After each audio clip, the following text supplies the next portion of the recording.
What is up guys, आपका स्वागत है मेरे को ब्रांड न्यू वीडियो में। और आज की वीडियो में हम लोग देखने वाले हैं इंट्रोडक्शन टू सीएसएस। मतलब सीएसएस हम लोग स्टार्ट कर रहे हैं आज की वीडियो से। ये अपना पहला वीडियो है, 11th वीडियो 11 और सीएसएस का पहला वीडियो।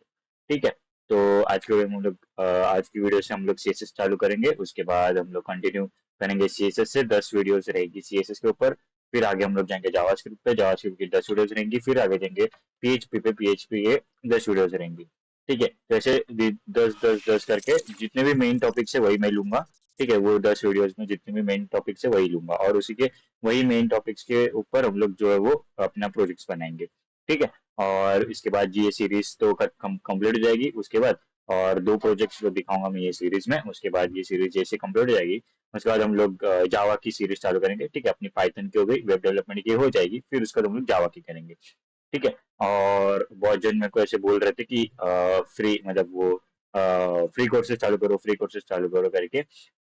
तो मैं उस पर वर्क कर रहा हूँ। फिर और थोड़ी दिनों में मैं आपको लाइक फ्री कोर्सेज के बारे में भी आपको इंट्रोड्यूस कर दूंगा। ठीक है, अभी मैं उसका थोड़ा सा वर्क कर रहा हूँ। बहुत सारे बंदे हैं, मतलब बहुत सारे हैं स्टूडेंट्स जो जिनको कोर्सेज करने हैं, लेकिन वो लोग मेरे को बोल रहे कि अफोर्डेबल नहीं है। ठीक है, देखते हैं अभी हम लोग क्या कर सकते हैं, और मैं वो कर रहा हूँ उसके ऊपर। ठीक है, हम लोग शायद से वेब डेवलपमेंट का फ्री कोर्स लाए। ठीक है, क्योंकि ऑलमोस्ट मैंने पोल भी लिया कम्युनिटी में, अपने जो ये रहता है व्हाट्सएप कम्युनिटी में। अपना जो कम्युनिटी है व्हाट्सएप का, वहाँ पे बहुत सारे बंदे भी ज्वाइन हो चुके हैं।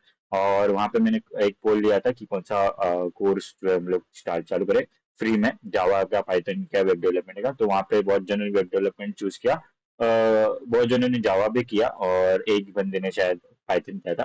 तो वो ऑब्वियसली मैंने बोला था मेजोरिटी विंस, तो हम लोग शायद जावा के सॉरी वेब डेवलपमेंट का जो है वो फ्री कोर्स चालू करें। ठीक है, और शायद से वो 1 जनवरी से चालू हो जाए। मैं अभी उसके ऊपर वर्क कर रहा हूँ, सोच रहा हूँ कि कैसे किया जा सकता है, क्या क्या कर सकते हैं। ठीक है, क्योंकि मुझे फ्री कोर्स है तो मुझे मैक्सिमम ज्वाइनिंग चाहिए वहाँ पे। ऐसा सोच रहा हूँ मैं, क्योंकि फ्री है तो मैं चाहता हूँ कि मतलब जितने भी बंदे बाहर आउट, मतलब जो स्टूडेंट्स अवेलेबल है वो सारे इस कोर्स को करे, ऐसा मैं चाहता हूँ। क्योंकि फ्री कोर्स है तो आपका वहाँ पे कुछ पैसे खर्च नहीं हो रहे, और कुछ पैसे का टेंशन नहीं है। और आपको फ्री है तो आपको नॉलेज तो मिल ही रहा है। उसके बाद सर्टिफिकेट भी मिलने वाला है कोर्स के कंप्लीशन कोर्स का। ठीक है, और फिर उसके बाद प्रोजेक्ट्स भी दिखाऊंगा मैं आपको, 2 प्रोजेक्ट्स करके दिखाऊंगा वहाँ पे भी। और ये सीरीज में भी 2 प्रोजेक्ट्स रहेंगे, वहाँ पे भी 2 प्रोजेक्ट्स रहेंगे। अभी आप बोलोगे कि ये और वो सेम रहेंगे क्या? नहीं, तो ये जो प्रोजेक्ट्स रहेंगे वो और वो प्रोजेक्ट्स अलग रहेंगे। ठीक है, वहाँ पे भी जो प्रोजेक्ट्स लूंगा मैं, क्या कराऊंगा मैं, वो अलग रहेंगे। ठीक है, तो देखते हैं अभी हम लोग क्या कर सकते हैं, कैसे कर सकते हैं। मैं सोच रहा हूँ वेब डेवलपमेंट का ही चालू करें, क्योंकि बहुत जन है वहाँ पे वेब डेवलपमेंट के लिए। ठीक है, तो ये हो गया अपना दूसरा पार्ट। ठीक है, तो अभी हम लोग आते हैं आज के टॉपिक पे। आज का हमारा सीएसएस का पहला वीडियो है, इंट्रोडक्शन टू सीएसएस। ठीक है, आज हम लोग इसमें देखेंगे कि सीएसएस के टाइप्स देखेंगे, सिंटैक्स देखेंगे, सीएसएस का सिलेक्टर्स और प्रॉपर्टीज के जैसे, मतलब जो सिंटैक्स होता है वो हम लोग देखेंगे। उसके बाद सीएसएस क्यों इंपॉर्टेंट है आपकी, वो देखेंगे। उसके बाद सीएसएस कैसे यूज करते हैं, मतलब वही सिंटैक्स देखेंगे और स्ट्रक्चर देखेंगे, और टाइप्स ऑफ सीएसएस देखेंगे। ठीक है, तो चलिए शुरू करते हैं।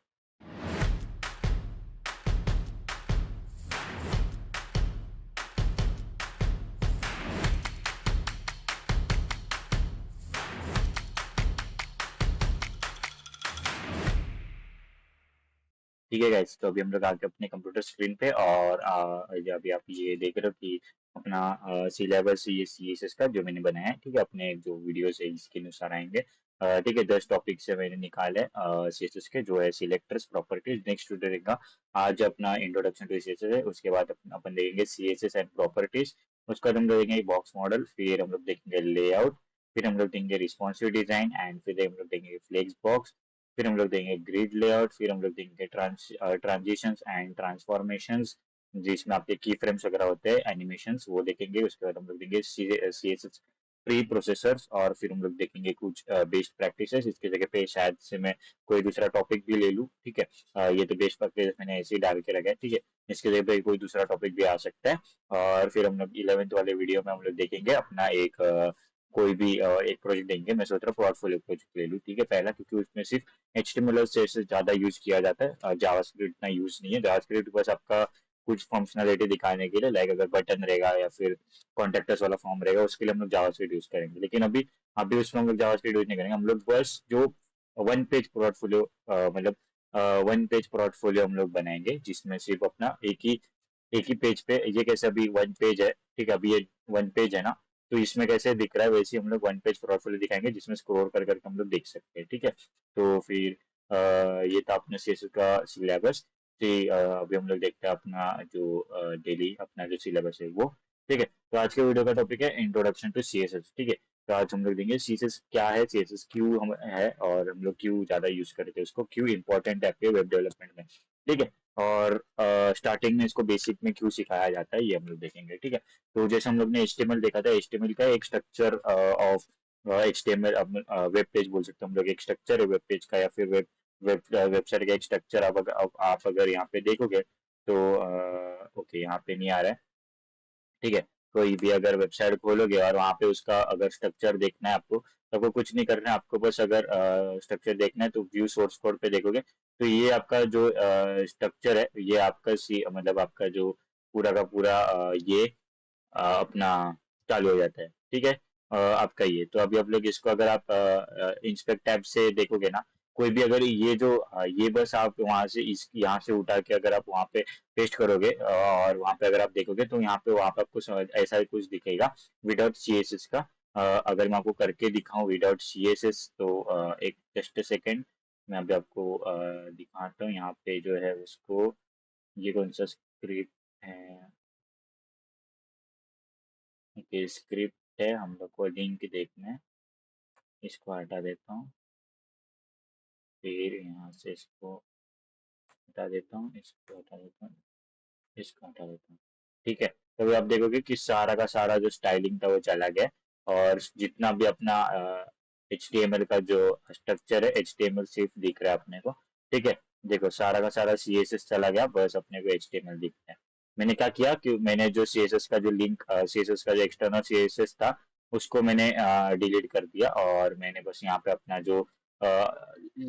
जो CSS का जो फाइल था उनका, मतलब जो लिंक्ड CSS था उसको मैंने क्या कर दिया, मैंने उसको ये कर दिया, ठीक है। अगर आप ऐसे देखोगे तो देखो बस HTML दिख रहा है आपको, यहाँ पे जूम करो, ठीक है। ये देखो सिर्फ ये सब सिर्फ HTML से आया है, बाकी ये जो कलरिंग वगैरह है वो तो वो अपना इंटरनल CSS से आया है। यहाँ पे अगर कुछ रहेगा हेड में और लिंक, तो मैं उसको भी हटा देता हूँ। नहीं, तो जो बाकी का जो दिख रहा है ना आपको ये कलर वगैरह, जैसे कि ये कलर, तो वो तो सारे इनलाइन कलरिंग मैंने इनलाइन उन्होंने स्टाइलिंग दी है, ठीक है। तो इतना उसको कुछ ये मतलब देखने की जरूरत नहीं, बाकी मैं बस आपको दिखा रहा था कि आपका जो विदाउट सीएसएस कैसा दिखता है, ठीक है। विदाउट सीएसएस कुछ आपका ऐसा दिखता है, और अगर आपको सीएसएस के साथ देखना है तो देखो, ये आपका सीएसएस के साथ आपका वेब पेज कितना अच्छा लग रहा है, राइट। इसके लिए हम लोग जो है CSS यूज करते हैं, क्योंकि हम लोग जो है प्रेजेंटेबल बनाते हैं अपनी वेबसाइट को, ठीक है। तो उसके बाद CSS का जो फुल फॉर्म है वो कैस्केडिंग स्टाइल शीट्स होता है, और ये एक स्टाइल शीट लैंग्वेज है, मतलब एक स्टाइल शीट आप बोल सकते हो उसको, ठीक है। एक शीट जिसमें हम लोग सारी की सारी स्टाइलिंग लिखते हैं, ठीक है। और use to describing the presentation of a document written in markup language like HTML, ठीक है। CSS defined elements on a web page should be displayed, include their layout, colors and fonts and other visual aspects, ठीक है। फिर हम लोग देखते हैं CSS important क्यों है, क्यों इम्पोर्टेंट है। पहला पॉइंट आता है आपका सेपरेशन ऑफ कंसर्न्स, मतलब क्या होता है इसका, CSS enables the separation of content, HTML अलग बनाता है और प्रेजेंटेशन अलग फाइल में हम बना सकते हैं, तो इसको क्या बोलते हैं, सेपरेशन ऑफ कंसर्न्स होता है, ठीक है। Making it easier to update and maintain websites, मतलब अगर आपने CSS अलग फाइल में रखा है तो आपको HTML को जहाँ हाथ लगाने की भी जरूरत नहीं है, बस CSS अगर आपको डिजाइनिंग में कुछ चेंज करना है तो बस आपको क्या करना है, CSS में चेंजेस करना है, HTML फाइल को आपका हाथ भी लगाने की जरूरत नहीं है। इसके लिए जो है वो सेपरेशन ऑफ कंसर्न्स बोलते हैं इसको, ठीक है। Changes the visual style that can be without altering the underlying HTML structure, ठीक है। कंसिस्टेंसी बोलते हैं इसको, कंसिस्टेंसी का क्यों बोल रहा है, क्योंकि CSS promotes consistency in designing across a website, style rules can be applied consistently to multiple pages, ensuring a uniform look and feel। अभी अपने एक स्टाइल शीट का फाइल बना दिया, समझो स्टाइल डॉट CSS मैंने बना दी एक फाइल, वो एक फाइल में कितने भी वेब पेजेस पे लगा सकता हूँ, ठीक है। वो एक ही फाइल कितने भी वेब पेजेस पे लगा सकता हूँ, और जितने भी वेब पेज पे लगाऊंगा वो सारे के सारे से वही स्टाइल में दिखने लग जाएंगे, ठीक है, तो इसको बोलते हैं कंसिस्टेंसी, क्योंकि आपको बार बार वो कोड लिखने की जरूरत नहीं पड़ती, एक ही बार लिखो और एक ही बार वो फाइल यूज करोगे, ऐसा होता है। ठीक है, उसके बाद बोलते हैं इसको इसके बाद होता है रिस्पॉन्सिवनेस, क्योंकि जो आपका जो CSS कोड है वो आप ऐसा लिख सकते हो जो कि अलग अलग डिवाइसेस के लिए, अलग अलग स्क्रीन के लिए वो मतलब रिस्पॉन्सिव रहेगा। मतलब अगर आपने इसको स्मॉल डिवाइस में देखा तो वो अच्छे से दिखेगा वेबसाइट। अगर मैं इसको अगर स्मॉल डिवाइस में देखना है तो अगर आपको मैं अगर स्मॉल डिवाइस में दिखाऊं, ठीक है, इसको अगर मैं छोटा करूँ, देखो, तो ये आपका अगर देखो तो ये आपका मोबाइल मोबाइल में कुछ ऐसा दिखता है, ठीक है। और देखो ये हैमबर्गर मेन्यू बोलते हैं इसको, ठीक है, तो मोबाइल में कुछ ऐसा दिखता है। और अगर आप बड़े स्क्रीन पे जाओगे टैबलेट पे कुछ ऐसा दिखेगा। यहाँ पे मोर के ऑप्शन में क्या आएगा, यूट्यूब चैनल और कॉन्टेक्ट ऑटोमेटिकली आ गया मोर, ठीक है। उसके बाद यहाँ पे सर्च का ऑप्शन आ गया, ठीक है। यहाँ पे देखोगे तो यहाँ पे सिर्फ सर्च का ऑप्शन आ रहा है, बाकी जो है हैमबर्गर मेन्यू में तो चेंज हो गया। टैबलेट में जाओगे तो वो थोड़ा सा बड़ा दिखने लग गया, ठीक है। लैपटॉप में जाओगे तो और बड़ा दिखने लग गया। तो इसको बोलते हैं कि आपका जो ये रहता है, आपका जो वेबसाइट है वो रिस्पॉन्सिव है, ठीक है। कितना भी मोबाइल का स्क्रीन हो, कितना भी स्क्रीन हो, वहां पे आप क्या करते हो, वहां पे आप जो वो डेटा जो देख सकते हो। अभी इतने छोटे स्क्रीन के लिए तो ये बना नहीं है वेबसाइट, तो ऑलमोस्ट कोई मोबाइल रहता है अगर समझो इतना भी छोटा है, तो वहां पे भी आप ये वेबसाइट को एक्सेस कर सकते हो, ठीक है। और अगर बड़ा है स्क्रीन है तो भी आप एक्सेस कर सकते हो आराम से। तो इसको बोलते हैं रिस्पॉन्सिव डिजाइन, ठीक है। उसके बाद इसके लिए इसको CSS को अगर रिस्पॉन्सिव बना सकते हो आप लोग, ठीक है। CSS में कुछ प्रॉपर्टीज है जिससे आप जो आपका वेबसाइट है उसको रिस्पॉन्सिव बना सकते हो, वो हम लोग देखेंगे, ठीक है। फिर रीयूजेबिलिटी में क्या होता है, मैंने जैसे बोला कि अगर आपने एक बार अगर फाइल बना दी तो वो आप हर मतलब आपको जहां जहां यूज करने आप वो यूज कर सकते हो। आपको बस उसको उसका जो लिंक है वहां पे उसको पेस्ट कर देना है हर एक पेज में, तो वो वही मतलब हर एक पेज में वो स्टाइलिंग लग जाएगी। हम लोग वो भी करके देखेंगे, ठीक है। एक ही स्टाइलिंग 3-4 पेज को देख के देखेंगे, ठीक है। वो भी हम लोग करके देखेंगे, ठीक है। तो मेंटेनेबिलिटी क्यों, by centralizing the styling information in the center external CSS files. मतलब अगर एक्सटर्नल CSS फाइल बनाई तो developers can easily update the appearance of website without having to modify each individual HTML। वापस वही बताया गया कि अगर आपने एक अलग फाइल बनाई CSS की, तो वहां पे आपको CSS को ही सिर्फ चेंज करना, अगर आपको डिजाइन में कुछ चेंजेस लाने, अपडेट करने हैं, तो आपको बस क्या करना है, CSS फाइल में चेंजेस करना है, आपको HTML फाइल छूने की भी जरूरत नहीं है। वही यहाँ पे बताया कि मेंटेनेबिलिटी अगेन वही बोल रहा है, ठीक है। फिर अभी हम लोग देखते हैं CSS का स्ट्रक्चर और सिंटैक्स। तो CSS का सिंटैक्स कुछ इस तरीके से होता है, बॉक्स को छोड़ो, इसके अंदर जो लिखा है टेक्स्ट उसको देखो। H1 curly brackets colour colon yellow, फिर उसके बाद सेमीकोलन, फिर font size colon 11 PX semicolon, ये अपना कर्ली ब्रेसेस। तो ये जो है ये आपका स्ट्रक्चर है CSS का, ठीक है। और जो H1 होता है ये आपका सिलेक्टर है, यहाँ पे कुछ भी हो सकता है, जैसे बॉडी हो सकता है, P हो सकता है, कोई भी टैग्स आप ऐसे डायरेक्टली देखोगे तो वो आपका सिलेक्टर है, मतलब वो पर्टिकुलर टैग को आप सिलेक्ट कर रहे हो और प्रॉपर्टी उसको दे रहे हो। कलर प्रॉपर्टी होती है, ये कलर जो है वो प्रॉपर्टी, और येलो जो है वो ये वैल्यू है। अगेन फॉन्ट साइज जो है वो प्रॉपर्टी है, और 11 पिक्सल्स जो है वो वैल्यू है, ठीक है। अभी हम लोग और डिटेल में देखते हैं कि अभी हम लोग अपना VS कोड खोल देते हैं सबसे पहले। फिर हम लोग इसको इसके साथ देखेंगे, डेमो के साथ। कौन सा फाइल खोल रहा है, ओके ओके नाइस, यही खोल रहा है, ठीक है। तो हम लोग अभी CSS देख रहे हैं, तो CSS में अपना फोल्डर 1 बनाते हैं, वीडियो 11 है, राइट। हाँ, तो वीडियो 11 के नाम से, नहीं यार फोल्डर नहीं बना था, सॉरी,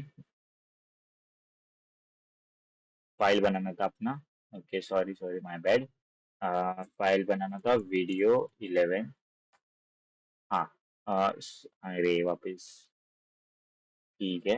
हाँ, वीडियो 11 डॉट CSS देना है, वीडियो 11 डॉट CSS, ठीक है। उसके बाद यहाँ पे हम लोग एक HTML भी बनाएंगे अलग से, index.index.html।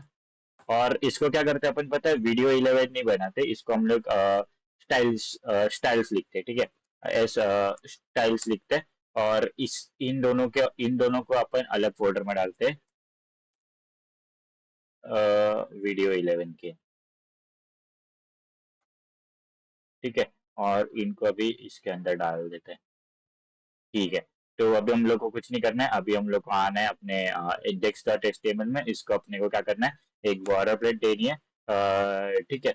उसके बाद अभी हम लोग को क्या करना है, इसको वीडियो 11 देना है। उसके बाद यहाँ पे एक H1 टैग देते हैं अपन।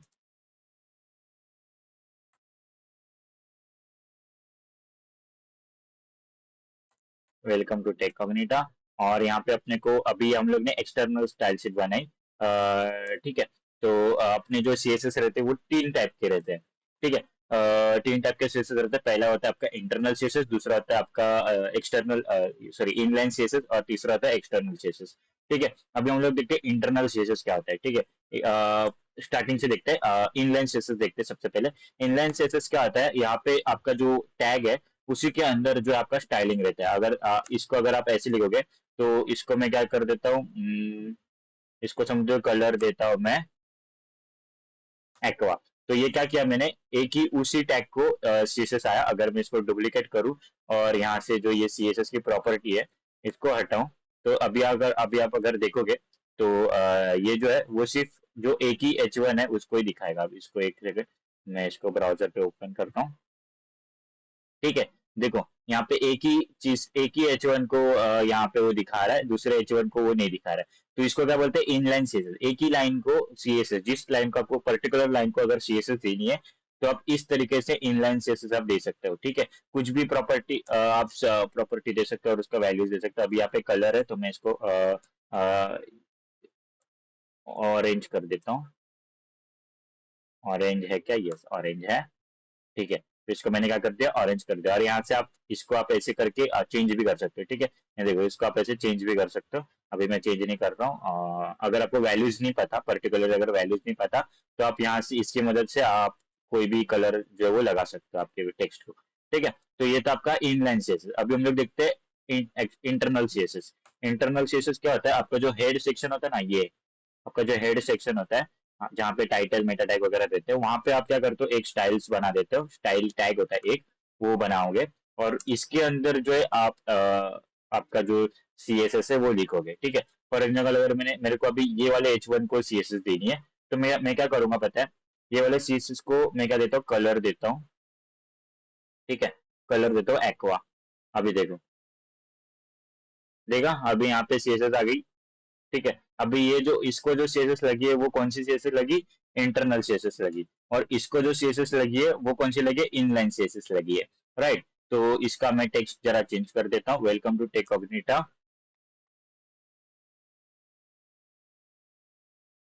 लाइक करो, शेयर करो और सब्सक्राइब करो आपके दोस्तों के साथ। ठीक है। और इसको मैं जरा सा अपने यूट्यूब के, हाँ यूट्यूब के जैसे बना देता हूँ। ठीक है। तो ये होता है आपका, एक होता है ये आपका हो गया इंटरनल। इंटरनल मतलब आपके पूरे डॉक्यूमेंट में ही आप एक स्टाइल्स बना लो। तो इसके अंदर आप कितने भी टैग्स को आप ये कर सकते हो। अगर समझो मैंने यहाँ पे एक पी टैग ले लिया। ठीक है। और पी टैग में लिखा हेलो वर्ल्ड। ठीक है, बस यही लिख देता हूँ। तो यहाँ पे पी टैग में देखो हेलो वर्ल्ड लिख दिया। अब यहाँ पे मैं क्या करता हूँ, अपना पी टैग को सिलेक्ट करता हूँ। पी टैग को सिलेक्ट करता हूँ और सिलेक्ट करके इसको मैं क्या करता हूँ, कलर देता हूँ। अभी इसको क्या कर देता हूँ, एक कलर देता हूँ। कौन सा दूँ इसको, एक काम करता हूँ, इसको मैं ऐसे लेके फिर यहाँ से एक कलर चूज कर देता हूँ।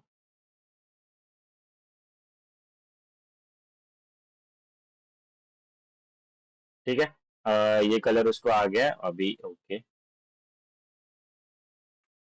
ठीक है। तो अब ये देखोगे तो ये कलर उसको आ गया। तो ये कौन सा था, मतलब आप कितने भी मतलब आप कितने भी लाइक ये मतलब ये एक, अगर एक बार अगर आपने इंटरनल स्टाइल स्टिड मतलब इंटरनली अपने जो सीएसएस है वो दे दिया, तब वो पर्टिकुलर टैग में आप कितने भी टैग्स को आप सीएसएस दे सकते हो। अगर आपका पेज, आपका वेब पेज एक अगर वन पेज का वेब पेज है, अगर आप अभी देख मतलब आप जैसे मैंने आपको बोला कि हम लोग पोर्टफोलियो बनाएंगे, वन पेज का पोर्टफोलियो बनाएंगे। तो अगर आपका वन पेज का कुछ वेबसाइट है तो आप यहाँ ये ऐसे यूज कर सकते हो सीएसएस। और अगर आपको मल्टीपल वेब पेजेस बना आपके वेबसाइट को, अगर जैसे कि यहाँ पे आपका रहता है, यहाँ पे अगर देखोगे तो मेरे वेबसाइट पे कौन से पेजेस है, यहाँ पे होम पेज है। इसको मैं बंद कर देता हूँ। और यहाँ पे होम पेज है, यहाँ पे अबाउट है, कोर्सेस है, वेब यूट्यूब चैनल है। तो अबाउट पे जाऊंगा तो ये दूसरा पेज है। ठीक है। तो इसकी स्टाइलिंग अलग है। ठीक है। यहाँ पे देखोगे तो इसकी स्टाइलिंग अलग है। तो इसके लिए आप क्या कर सकते हो, अलग अलग स्टाइल शीट्स बना सकते हो। या फिर आप एक ये अलग पेज है और ये अलग पेज है, ठीक है, इसकी और इसकी स्टाइलिंग अलग अलग है, बस स्टाइलिंग कौन सी मैच हो रही है, ये नीचे फुटर वाला जो ये जो फुटर का पार्ट है, ये जो फुटर का पार्ट है वही सिर्फ पर्टिकुलर सेम सारे के सारे पेजेस पे सेम है, ठीक है, देखोगे तो यहाँ पे नीचे सेम फुटर है, यहाँ पे कोर्सेस में जाके सेम फुटर है। तो ये फुटर को मैं क्या कर सकता हूँ, एक एक्सटर्नल फाइल में डाल सकता हूँ CSS, और जैसे मैंने यहाँ पे एक एक्सटर्नल फाइल बनाई, ठीक है, यहाँ पे एक्सटर्नल फाइल बनाए, तो आप उससे आप वो फुटर को एक लगा सकते हो और वो फाइल आप ऐड कर सकते हो आपके इसमें, ठीक है, उसके बाद आपके ये वाले पेज के लिए अलग फाइल बना सकते हो या फिर नहीं भी बना सकते, ठीक है, कभी कभी होस्टिंग में आपको रेस्ट्रिक्शन रहते हैं कि आप इतने ही फाइल से डाल सकते हो आपके वेबसाइट, मतलब होस्टिंग मतलब जो आपका जो ये रहता है डेटाबेस रहता है उसके अंदर आप थोड़े से ही फाइल्स आप डाल सकते हो, फाइल मैनेजर उनका जो होस्टिंग वाला उन होस्टिंग वाले रहते हैं उनका जो फाइल मैनेजर रहता है उसके अंदर आपको कुछ स्टोरेज देते हैं 1 GB 2 GB उतना ही आप फाइल्स डाल सकते हो उसमें।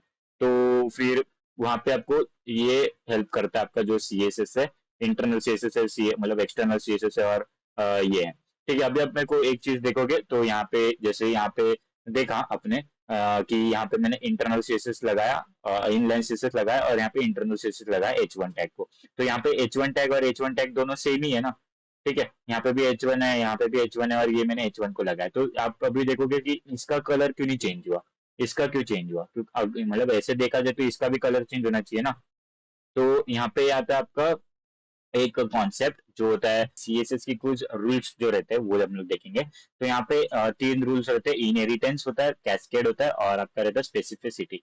तो अभी हम लोग देखते हैं एक एक करके ये क्या होता है, ठीक है। इनहेरिटेंस क्या होता है, some styles are inherited down the HTML document tree while others are not, ठीक है। While this can be confusing, the principle behind it is actually designed to allow to write a fewer CSS rules, ठीक है। Inherited styles क्या करते हैं वो हम लोग देखते हैं। Style that are inherited are generally related to the styling of the document text. The font property is inherited. This is why we generally use the body element to attach our font styles.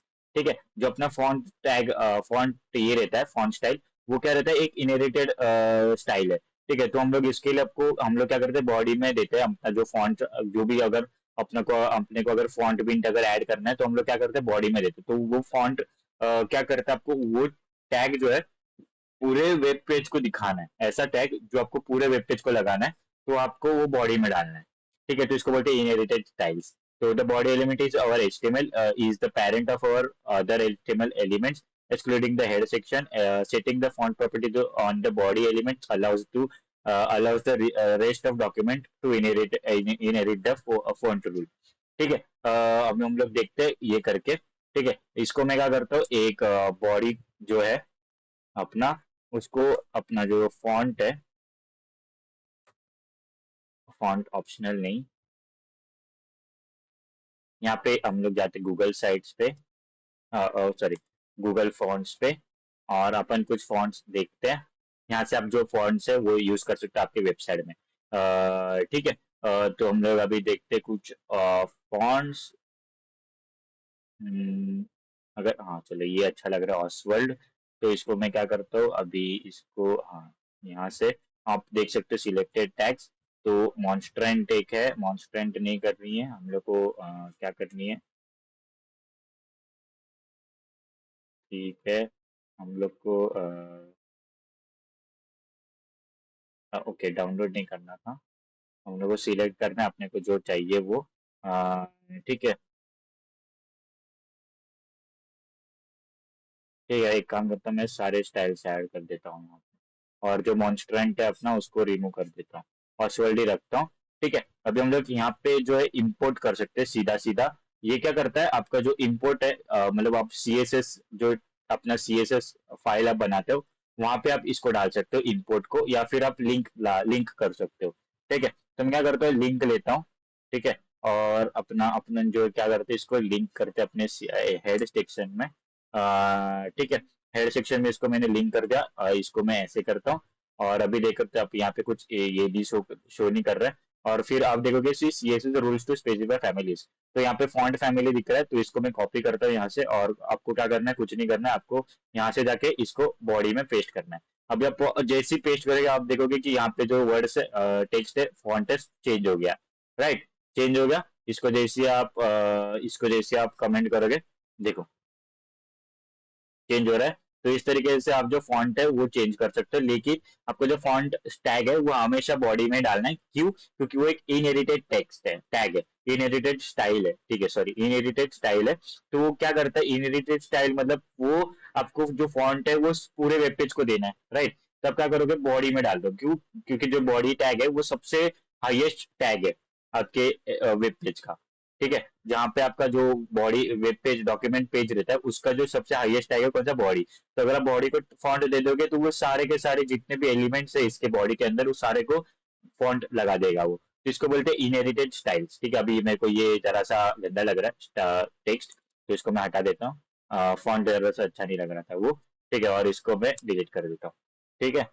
तो इसको बोलते हैं हम लोग link करना, ठीक है। हम लोग ने एक्सटर्नली जो फॉन्ट्स है वो लिंक किए। ओके, आप इसके आपके आपके जो इनबिल्ड फॉन्ट्स है वो भी आप ले सकते हो, ठीक है। ऐसा कुछ नहीं कि आपको हमेशा वो बाहर से लेने, ठीक है। उसके बाद यहाँ पे आता है स्पेसिफिसिटी, हम लोग देखते हैं। The rules are often conflict with one another, in fact this is what we want.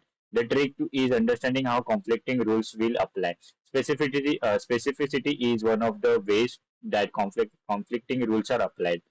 Selectors are different values of importance or specificity. Here is the short list listed of other importance, order importance. तो सबसे पहला जो आता है आपका ID selectors, फिर आता है आपका class and pseudo class selectors, उसके बाद आता है आपका एलिमेंट सिलेक्टर्स।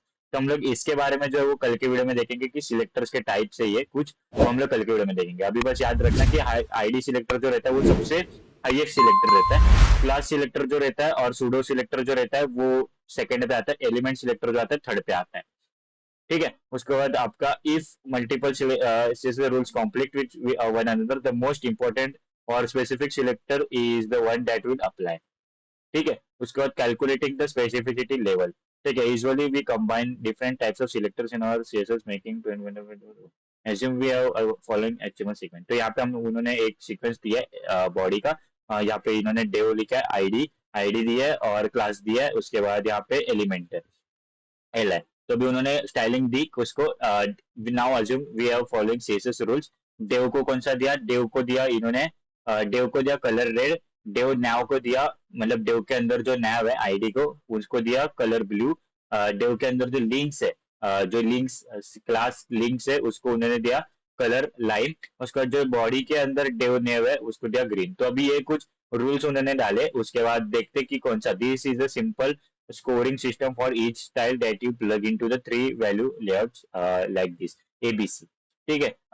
ऐसा मतलब आप ट्राई करके देख सकते हो ये रूल कि कौन सा मतलब किस कौन सा मतलब ये है, ठीक है। So this CSS 1 2 3 the above code all apply to the same div tag, which one wins। यहाँ से आप कैलकुलेट कर सकते हैं कौन सा जीतता है, ठीक है। तो यहाँ पे div जो है वो जीतता है। यहाँ पे div आपका जो ये करता है, क्योंकि div जो है आपका highest tag in the hierarchy है, ठीक है। उसके बाद कैस्केड देखते हैं हम लोग, कैस्केड क्या होता है। ये एक्चुअली ये कल के वीडियो में देखना था लेकिन मैंने आज ही टॉपिक निकाल दिया था, अभी इसको कंप्लीट कर देते हैं, ठीक है। हम लोग कल भी इसको देखेंगे रिवीजन के। We already talked about how there are many different courses, ठीक है। तो ये कैस्केडिंग रूल्स है। फाइंड ऑल डिक्लेरेशन वो selector match a particular element. यहाँ पे अगर देखोगे तो यहाँ पे सारे उन्होंने as example illustrated the base, ठीक है। In the code we created rules for paragraph to the three different colours, clearly this rules conflict with one another, ठीक है। यहाँ पे देखोगे तो उन्होंने एक ही चीज को बार बार कलर दिया, देखो पी को ब्लैक दिया, पी को रेड दिया, ठीक है। तो सबसे पहला कौन सा लगेगा, the rule 3 is the most specific because it specify all paragraph that also have the class attribute, ठीक है। ये हम लोग देखेंगे डिटेल में। अभी हम लोग मैं आपको शॉर्ट में बता दूं कि क्या होता है कि ये जो टैग्स रहते हैं वो कुछ रूल्स फॉलो करते हैं, ठीक है। जो टैग पहले रहेगा उसी को वो लगेगा, ठीक है। जैसे हम लोग ने इधर इनलाइन दिया है तो इनलाइन आपकी ये होती है कि आप वो पर्टिकुलर लाइन को दे रहे हो तो उसकी प्रायोरिटी हाई हो जाती है, तो वो वही लेगा आपकी स्टाइल्स, ना कि ये वाली स्टाइल्स लेगा, ठीक है। और इसके अंदर अपने कोई स्टाइलिंग नहीं डाली तो उसने क्या किया, ये स्टाइलिंग उठा ली, ठीक है। तो ये सेकंड प्रायोरिटी होती है और थर्ड प्रायोरिटी आपकी ये होती है बाहर की, ठीक है। उसके बाद ये हो गया आपका CSS। उसके बाद हम लोग देखते हैं इसको मैं अभी बाकी सबको बंद कर देता हूँ। ठीक है। हाँ, उसके बाद हम लोग देख रहे थे क्या, टाइप्स ऑफ सीएसएस। तो ये हो गया आपका internal internal style sheet, internal CSS. और ये आपका जब आप दूसरा फाइल बनाते हो, जैसे मैंने यहाँ पे स्टाइल डॉट सीएसएस बनाया, तो ये कौन सा एक फाइल हो गया, तो ये एक्सटर्नल फाइल है। इधर आप सीधा बॉडी लिख सकते हो। देखो इधर मैंने अगर सीधा बॉडी लिखा और यहाँ पे मैंने दिया कलर, चलो बीजी देता हूँ, बैकग्राउंड ऐसे देता हूँ। अभी आप देखोगे तो यहाँ पे कुछ लग नहीं रहा है, क्योंकि हम लोग ने जो स्टाइल शीट है वो लिंक ही नहीं की। तब हम लोग क्या करेंगे, स्टाइल्स को हम लोग स्टाइल शीट को हम लोग लिंक करेंगे कैसे, अपना लिंक सीएसएस का जो रहता है वो हम लोग देखेंगे। देखो फिर यहाँ पे आया स्टाइल्स, तो देखो जैसे ही मैंने स्टाइल्स लिखा, स्टाइल डॉट सीएसएस लगाया, वैसे ही आपका जो टैग है वो जो कलर सीएसएस है वो लग गया। देखो यहाँ पे जैसे मैं हटाया, हटाया लगाया, हटाया लगा, देखो देख रहे हो, तो ऐसा होता है आपका एक्सटर्नल स्टाइल शीट। ठीक है, आप ये जो टैग्स है आप इसके अंदर डाल सकते हो, अभी इश्यू नहीं है। देखो लगा, ओके सेम है, कुछ एरर आया नहीं आया। ठीक है, उसके बाद अभी भी वहां पे आप देखोगे तो इनलाइन सीएसएस लग रहा है इसको, क्योंकि आपका इनलाइन सीएसएस का प्रायोरिटी हाई रहता है, क्योंकि वो पर्टिकुलर लाइन को आपने लगाई है।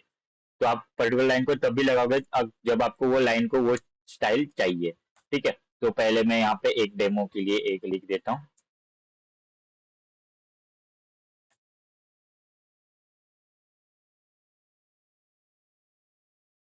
व्हाइट लिख देता हूँ। ठीक है, अब मैंने यहाँ पे व्हाइट लगा दिया। तो यहाँ पे अब देख रहे हो, तो यहाँ पे वो मैंने H1 को व्हाइट लगा दिया, लेकिन यहाँ पे चेंज नहीं हो रहा है।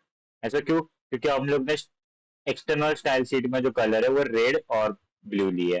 तो इसके लिए जो है आपका H1 का जो स्टाइल है वो चेंज नहीं हो रहा है अभी। अगर आप यहाँ पे जाके इसको अगर आप ये करोगे ना, तो देखो इसको, इसका जो कलर है व्हाइट हो गया। अभी मैं इसको हटा देता हूँ और यहाँ पे मैं लिखता हूँ, this is your external CSS.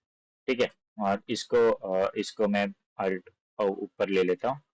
ठीक है, तो ये मैंने कैसे किया, अल्ट अल्ट दबा के ऊपर का एरो, नीचे का एरो, ऊपर का एरो ऐसे करोगे तो आपका ऊपर नीचे होती है फॉर्म्स। ठीक है, उसके बाद इसको मैं इसको भी मैं जरा सा ऊपर ले लेता हूँ। ठीक है, नहीं मेटा के नीचे डालते हैं अपन, हाँ टाइटल के नीचे डाल देते हैं, नो इशू। उसके बाद इसके नीचे इसको मैं दे देता हूँ, ये अपना C H T M L है, तो इसको ये वाला देंगे, this is your external CSS link. उसके बाद अपन इसको देंगे,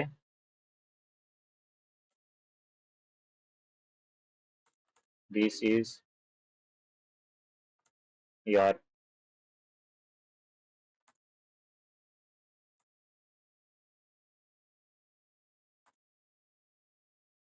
ये सेट। अभी मैं क्या करता हूँ, इसको जो है अल्ट, नहीं यार ऐसे नहीं, इसको पर्टिकुलर इसको मैं अल्ट अप कर देता हूँ, नीचे डाल देता हूँ मतलब। ओके, ओके ये कुछ ऐसा हो रहा है, this is your external CSS link, इसको मैं ऊपर डाल देता हूँ।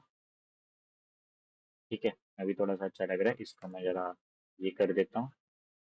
हाँ अभी अच्छा लग रहा है। ठीक है, फिर दिस इज इंटरनल सीएसएस, फिर इधर लिख देता हूँ, एक्चुअली कमेंट मेरे को बाद में देने का है, अभी दे देता हूँ, this is your inline CSS. ठीक है, तो ये हो गया आपका खत्म। ठीक है, तो अभी हम लोग देखते हैं आगे का, कि सिलेक्टर क्या होता है। सिलेक्टर्स क्या होता है, selectors are patterns used to select और style the HTML elements. Selector क्या होता है, आपके एलिमेंट्स होते हैं, आपके क्लास आप बोल सकते हो, आप जो क्लास बनाते हो वो, आपके जो आईडीज बनाते हो वो, आपके जो एलिमेंट्स है वो आप सिलेक्ट करते हो, और फिर उसको आप टारगेट, मतलब सिलेक्ट करना मतलब टारगेट करना, आप वो एलिमेंट को टारगेट कर रहे हो। देखो यहाँ पे, सॉरी यहाँ पे मैंने H1 टैग यूज किया, यहाँ पे मैंने H1 को टारगेट किया, मैंने उसको बताया कि H1 को ही जाके तू ये स्टाइल लगा, तो उसने कहा कि H1 को जाके ये स्टाइल लगा दिया। ठीक है, और यहाँ पे मैंने उसको बोला P को ही तू ये स्टाइलिंग लगा ब्लू कलर का, तो उसने यहाँ पे मैंने बोला इसको ओके सॉरी मैंने यहाँ पे गलती से वो फाइल बंद कर दी, तो यहाँ पे मैंने पी को बोला कि तू पी को ही जाके ये वाला स्टाइल लगा। तो जितने भी पी आएंगे ना, अभी आपको दिखाता हूँ मैं,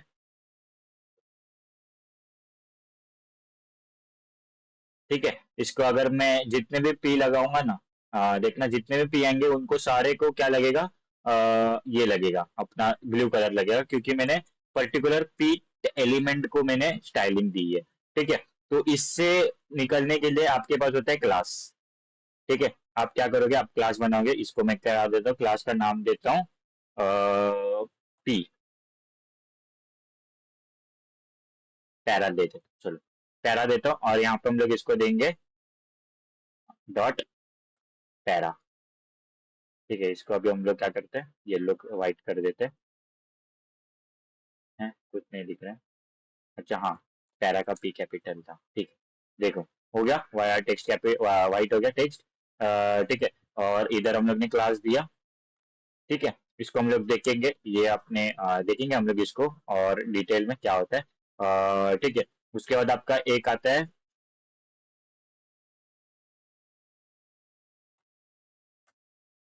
आईडी, ठीक है। तो आईडी को आप कैसे लेते हो, हैशटैग से। अभी इसको मैं पैरा हटा के इसको मैं क्या लिख देता हूँ, टेक्स्ट लिख देता हूँ। फिर यहाँ पे मैं इसको देख लेता हूँ टेक्स्ट, टेक्स्ट को देता हूँ कलर, कलर दूँ क्या दूँ उसको,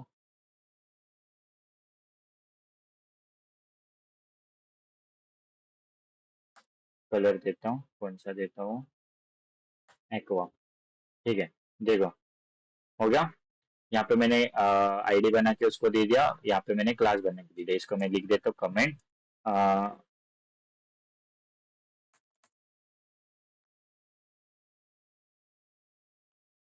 हम लोग देखेंगे कल इसका क्लास सिलेक्टर का मतलब, हाँ। और फिर इसको दे देता हूँ मैं,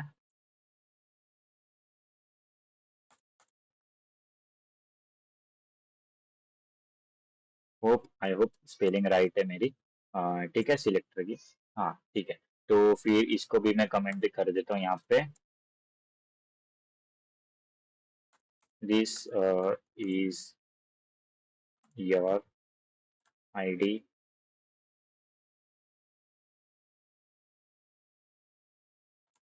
सिलेक्टर,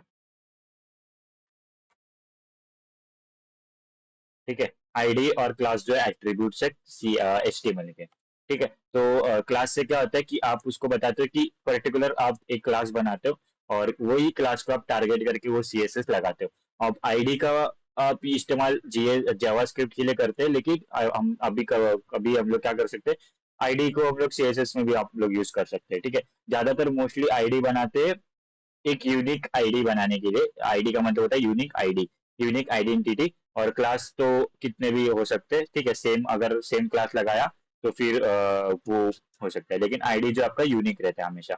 हम लोग देखेंगे इसको कल डिटेल में सिलेक्टर्स वाले इसमें, this is your class,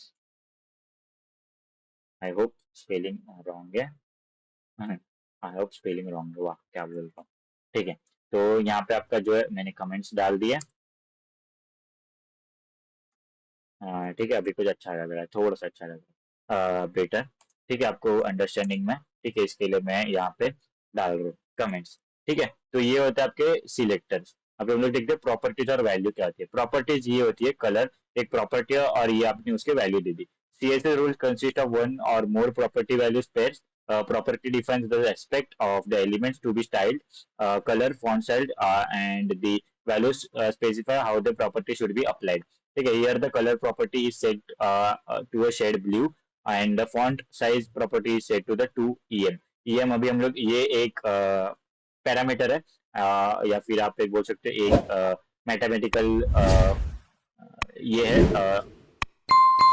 area calculating tool, मतलब एरिया का क्या, एरिया कैलकुलेट करने के लिए मैथमेटिकल वे है। अब देखेंगे EM के बारे में, ठीक है। फिर आपका होता है डिक्लेरेशन बॉक्स ब्लॉक। तो डिक्लेरेशन ब्लॉक क्या होता है, ये पूरा का पूरा, ठीक है। Declaration block is a collection of style declaration enclosed in the curly brackets. ये जो कर्ली ब्रैकेट होता है ये आपका डिक्लेरेशन ब्लॉक होता है, ठीक है। Multiple declaration are separated by semicolons, ठीक है। ये सेमी कॉलन है, ये एक डिक्लेरेशन मैंने दे दिया, उसके बाद सेमी कॉलन डाल के मैंने दूसरा डिक्लेरेशन दिया, सेमी कॉलन डाल के तीसरा डिक्लेरेशन डाल दिया, ठीक है। तो ये और ये पूरा का पूरा एक डिक्लेरेशन ब्लॉक हो गया। और ये जो है पी वो एक सिलेक्टर है, ठीक है। उसके बाद हमने देख लिया टाइप्स ऑफ सीएसएस, ठीक है। देखो एक्सटर्नल स्टाइल शीट ऐसा होता है, ठीक है। अभी हम लोग इसको लगा के देखते हैं कि वो कैसे काम, ये कैसे देख, ये वाला स्टाइल कौन सा है देखते जरा। नहीं, वो पहले वाला बेटर था। हम्म, ठीक है।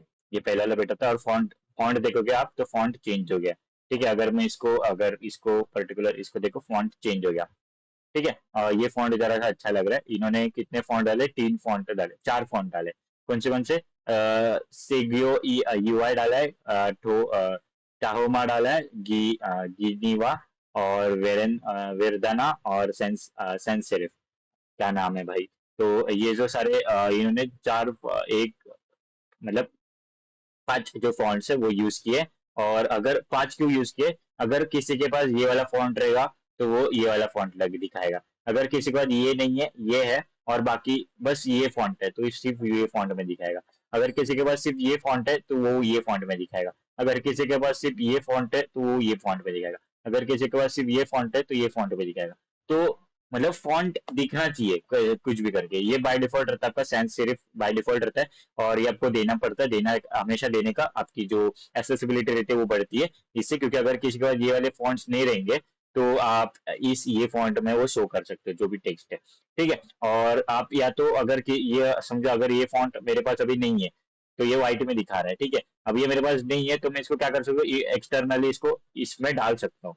जो मैंने वो गूगल फॉन्ट्स में से जो है जैसे लिंक किया था, वहां से मैं इसको एक्सटर्नली यहाँ पे लिंक कर सकता हूँ, इंपोर्ट कर सकता हूँ, फिर उसको मैं यहाँ पे यूज कर सकता हूँ। तो तब भी हमेशा वो क्या करेगा, हमेशा वो यही फॉन्ट दिखाएगा, क्योंकि हम लोग ने वो पहले इंपोर्ट किया फिर उसको यूज किया, ठीक है। तो ये होता है आपका C S S. I hope आपको अच्छा लगा होगा सी एस एस, कुछ तो अच्छा लगा होगा इसमें से, ठीक है। और इसको मैं क्या करता हूँ, नीचे इसको मैं एक काम कर देता हूँ, इसको मैं ग्रीन कलर दे देता हूँ, है पता नहीं क्यों, लेकिन मेरे को ऐसा लगा कि ग्रीन देते हैं, ठीक है। अरे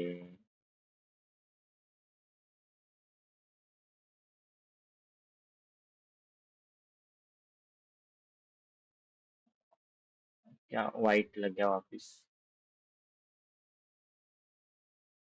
ब्लू क्यों लगा रहा था, क्योंकि वो एक्चुअली मैं अपने ट्राई कलर बना रहा हूँ उसको, पता नहीं क्यों, ठीक है। तो हाँ, तो जरा सा अच्छा लग रहा है ये अब थोड़ा सा इसके लिए, ठीक है। और बाकी इसके हम लोग फॉन्ट साइज वगैरह बढ़ा सकते हैं यहाँ से, अगर आपने फॉन्ट फैमिली दे दी, आप यहाँ से इसको फॉन्ट साइज भी बढ़ा सकते हैं। अगर मैं यहाँ पे देखूँ, फॉन्ट साइज लार्जर, ठीक है।